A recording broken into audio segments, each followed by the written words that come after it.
حضرت لگتا ہے ہم دونوں بھائی جو ہے نا وہ چھڑ گئے ہیں، مگر چھڑے رہیے یہ زیادہ اچھا ہے بجائے اس کے کہ آدمی جو ہے نا وہ چپ کر کے بیٹھ جائے۔ وہ دونوں موسم میں نے گزارے ہیں، مجھ سے پوچھیے۔ اور جہاں تک رہ گئی بات شکایت کی تو اس کے دو پہلو ہیں، کھری کھری سناؤں گا، آپ اپنے ہیں برداشت ہو تو ٹھیک ہے، نہ تو پاس کرو والا حساب کتاب ہے۔ جہاں تک شکایت کا حساب کتاب ہے، مجھے لگتا یہ ہے کہ آج کل کے جتنے بھی مسلمان ہیں کچھ ان نیچرل سی لائف گزارنے کی کوشش کر رہے ہیں۔ میرا اوپینین ہے ذاتی 100%، جو کہ آرام سے غلط صحیح کے کسی بھی ڈبے میں ڈالا جا سکتا ہے۔ کافی آگے کی اور کافی ان نیچرل سی لائف ہم گزارنے کی کوشش کر رہے ہیں، اس کی اپنی وجوہات ہیں۔ سوسائٹی کا بھی کافی پریشر ہے، اور کچھ ہمیں بھی کافی غلط فہمیاں ہیں۔ نبی نے صلی اللہ علیہ وآلہ وسلم جن نے کہا تھا نہیں طائف میں لوگ مسلمان ہو جائیں گے، 8 9 سرداروں کے نام لے کے جو ہے وہ ان کی جو ہے وہ تباہی و بربادی کی دعا کی تھی۔ اور نوح علیہ السلام جو ہیں وہ کہہ رہے ہیں کہ میرا بیٹا، اللہ سبحانہ تعالیٰ کہہ رہے ہیں میرا نہ فرمان ہے، نہ تیرا ہے، نہ میرا ہے۔ رشتے بھی ہم ایسے نبھانے کی کوشش کر رہے ہیں کہ پتہ نہیں ہمارا ظرف جو ہے وہ تو بہرحال یہ تو یہ ان نیچرل لائف کی بات۔ باقی رہ گئی شکایت کی بات، تو شکایت تو منع نہیں ہے۔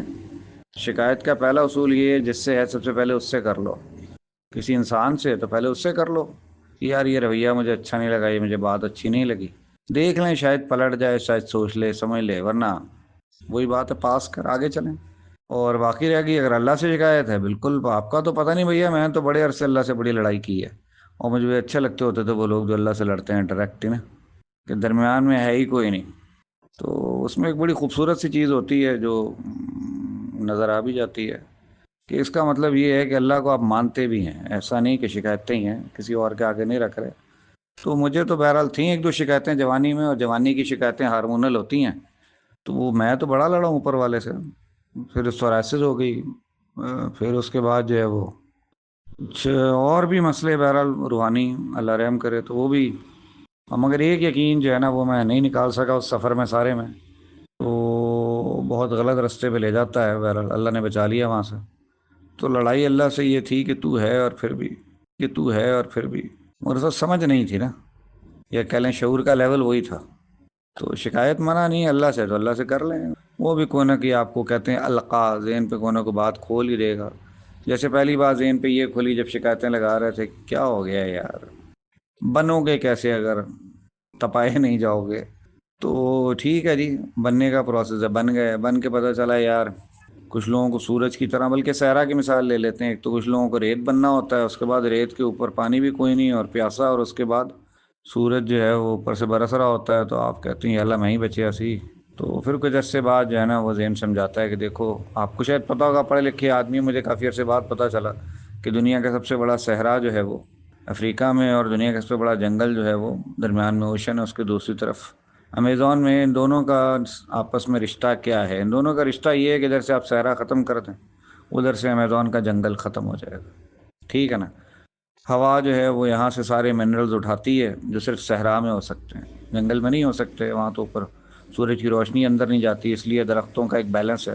پتہ چلا ادھر سے جو ہے وہ ہوا اٹھاتی ہے امپورٹنٹ منرلز، ریت کے ذرے، اور لے جاتی ہوئی اوشن کے اوپر سے، جہاں بہت سارے اوشن میں گر جاتا ہے بہت کچھ، کیونکہ اوشن کے نیچے جو مخلوق ہے اس کو بھی چاہیے، اور اس کے بعد جو ہے وہ ادھر جنگل بھی جو ہے وہ پنپتا ہے، امیزون اور اس کی ساری مخلوق صحرا کی بدولت۔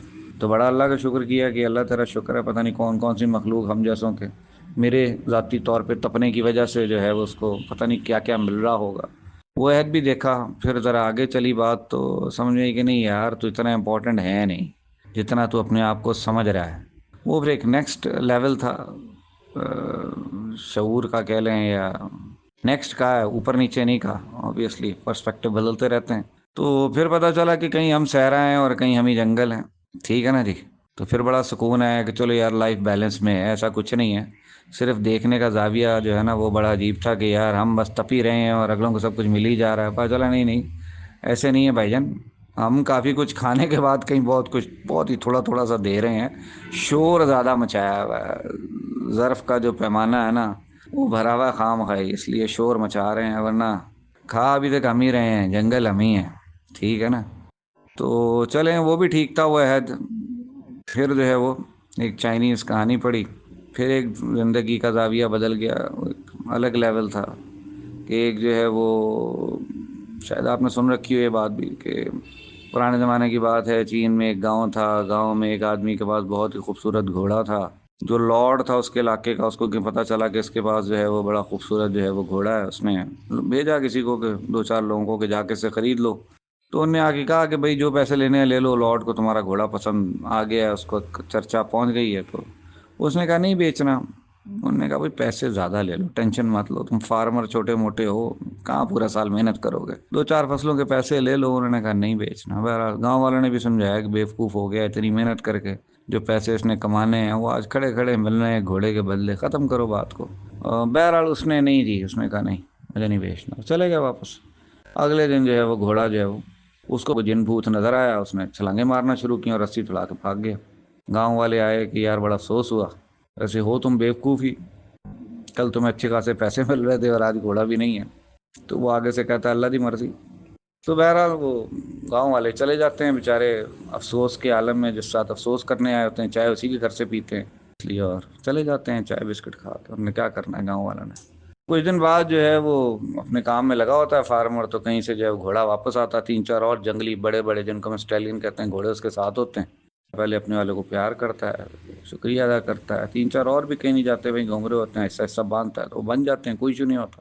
گاؤں والوں کو پتہ چلتا ہے وہ پھر میری طرح مفت کی چائے پینے جمع، کہ اس سے کہتے ہیں یار تو بڑا خوش قسمت آدمی ہے، تو نے اچھا ہوا گھوڑا نہیں دیا، اب تیرے پاس 5 ہیں، اب تو اس میں 10-15 سال کی فصلوں سے فارغ ہے، محنت کرنے کی ضرورت ہی کوئی نہیں، عیاشی مار چاچا۔ تو وہ کہتا ہے اللہ دی مرضی۔ بہرحال کچھ دن بعد اس کا جوان بیٹا جو ہے وہ ایک بڑے والے کالے والے گھوڑے پہ جو ہے جو باہر سے نیا نیا آیا ہوتا ہے اس پہ زین ڈالتا ہے، اس کو تھوڑا پیار کرتا ہے کہ میں اس طرح بیٹھ کے سواری کرتا ہوں، ذرا روب ہوگا۔ تو روب بھی تمہارا سستا ہی ہے نا، گاڑی بدلنے سے روب بدل جاتا ہے، پورے انسان کو لگتا ہے پتہ نہیں میں بدل گیا ہوں، ہے نا۔ گاڑی کے آگے لوگو اب جو ہے وہ ٹویوٹا کا نہیں ہے، مرسیڈیز کا ہے۔ تو بہرحال اس کو بھی لگا کالا ہے بڑا ہے، میرا بھی روب بڑھ جائے گا، ایسے ہی ہوتا ہے نا انسانوں کا۔ تو وہ اوپر بےچارا بیٹھتا ہے، کچھ دور تک تو گھوڑا لے کے چلتا ہے، کچھ قدم جو ہے نا چلنے کے بعد وہ غصے میں آ جاتا ہے، وہ اٹھا کے پھینک دیتا ہے بچے کو، وہ نوجوان کی ٹانگ ٹوٹ جاتی ہے۔ تو لوگ آتے ہیں پھر بچے کی طبیعت پوچھنے، میری طرح بہانے سے بیسیکلی چائے بسکٹ کے لیے۔ تو چائے بسکٹ کھاتے ہیں، افسوس کرتے ہیں کہ یار تیرے تو جو ہے بچے کی ٹانگ ٹوٹ گئی ہے، بڑا ہی تو بدقسمت نکلا، ہم نے تو تجھے جو ہے بڑا خوش قسمت سمجھا تھا۔ وہ آگے سے کہتا ہے اللہ دی مرضی۔ بہرحال جی وہ چلے جاتے ہیں گاؤں والے، ان تو چائے بسکٹ سے مطلب تھا، کسی کا دکھ کسی کا تھوڑی ہوتا ہے، تو آپ کو بھی پتہ ہی اتنا سمجھدار تو آپ ہیں۔ تو بہرحال کچھ دن بعد جو ہے وہ یہاں سے پھر وہی آتے ہیں لارڈ کے کچھ لوگ، اور وہ گاؤں کے سارے نوجوانوں کو اکٹھا کرتے ہیں، پوچھتے ہیں کوئی ہے تو نہیں، باقی تو نہیں رہ گیا گھروں میں۔ تو چھوٹے چھوٹے تو گاؤں ہوتے ہیں، تو بتا دیتے ہیں کہ بھئی ایک نوجوان ہے اس کی ٹانگ ٹوٹی ہوئی ہے، وہ گاؤں پڑا ہے، اس کا جو ہے وہ گھوڑے پہ اس طرح کر کے جو ہے وہ اس کی ٹانگ ہوا میں لٹک رہی ہے، رسیاں شسیاں اور پٹیاں بندھی ہوئی ہیں اور لکڑی بندھی ہوئی اس کی ٹانگ۔ وہ کہتے ہیں اس کو رہنے دو۔ باقی نوجوانوں کو کہتے ہیں ان کو ہم ساتھ لے کے جا رہے ہیں کیونکہ جنگ لگ گئی ہے تو ہمیں نوجوانوں کی ضرورت ہے، باقیوں کو لے کے چلے جاتے ہیں۔ تو گاؤں والے پھر جو ہے وہ چائے بسکٹ پہ پہنچ جاتے ہیں، یار تو بڑا خوش قسمت ہے۔ تو وہ آگے سے کہتا ہے اللہ دی مرضی۔ تو بہرحال بات ہو رہی تھی وہ پرسپیکٹیو کی، جب یہ سنا تو پرسپیکٹیو تھوڑا اور ہو گیا چینج، کہ یار نہ صحرا کی بات ہے نہ جنگل کی بات ہے، یہ تو وہ انگلش میں جس کو کہتے ہیں، خیر اردو میں بھی کہتے ہیں اس کو بے نیازی، ڈیٹیچمنٹ، لیٹ گو، بہت سارے نام ہیں اس کے، ٹھیک ہے نا۔ یار ہم تو چند دن کے لیے آئے ہوئے ہیں اس تماشے میں، جس جس چیز کے ساتھ میں لگا بیٹھتے ہیں اس کے لیے پریشان ہونا شروع کرتے ہیں، جس کے لیے میں نہیں لگی ہوتی جس جس چیز کے ساتھ، وہ جائے ہماری بلا سے، ٹھیک ہے نا۔ تو پھر پتہ چلا کہ یار ایک منٹ رک جائیے، سارا جو قصہ اب تک زندگی کے 50 سال دھرتی پہ گزار دی ہیں، یہ ابھی تک انا کا معمہ ہی حل نہیں ہو سکا۔ تو اب آپ کے آگے سوال یہ ہے کہ انا نفس یہ کیا ڈرامہ ہے حضرت، کچھ ہمیں بھی سمجھائیں۔ ساری زندگی میں ابھی تک جو ہے وہ اسی گرداب میں گھرے میں ہیں، میں کے، انا کے، نفس کے، یہیں سے آگے نہیں جایا جا رہا کہ کچھ نظر ہے، گھوم پھر کے جتھے جی کھوتی اتھے آن کھلوتی۔ اور اب تک آپ شاید یہ بھی سمجھ گئے ہوں گے کہ آپ کے بہانے سے جو ہے نا مجھے میرے قصے سنانے ہیں، اس میں سے اگر کوئی بھی بات آپ کو لگے کہ آپ سے ریلیونٹ ہے تو وہ فلموں کے شروع میں ڈسکلیمر نہیں ہوتا کہ حادثات و واقعات واٹ ایور جو اس میں بیان کیے گئے ہیں اس کا آپ کی لائف سے کوئی تعلق نہیں، ہم اپنے چٹخارے لے رہے ہیں۔ تو میں اپنے چٹخارے لے رہا ہوں، مگر سوال جینون ہے، اگر کوئی جواب ہے تو مہربانی۔